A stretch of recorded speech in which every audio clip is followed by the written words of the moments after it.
everyone, and welcome back to my channel. In this video I'm going to show you how to cut and assemble my envelope templates.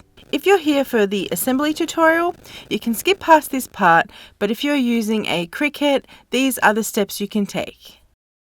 So upload the SVG template you have chosen to cut to Design Space and add it to your canvas.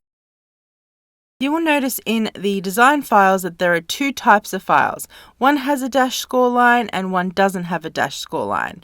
You can either use your blade to cut the score lines, or if you have a scoring tool like I have today, let's go through what you need to do.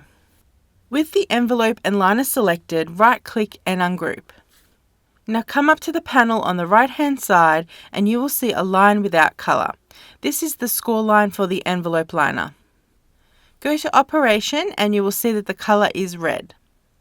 You'll also notice it says Basic Cut. You need to change that setting to Score, and then you will notice that the solid line has turned into dash lines.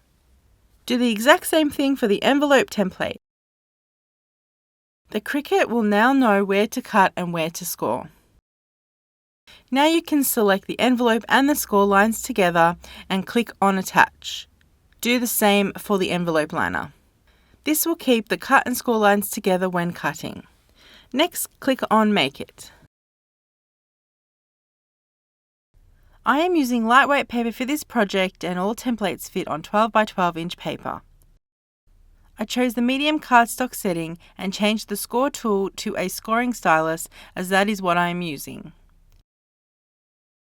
Go ahead and score and cut on your paper, and I will leave the rest of the video so you can see how I assemble the template.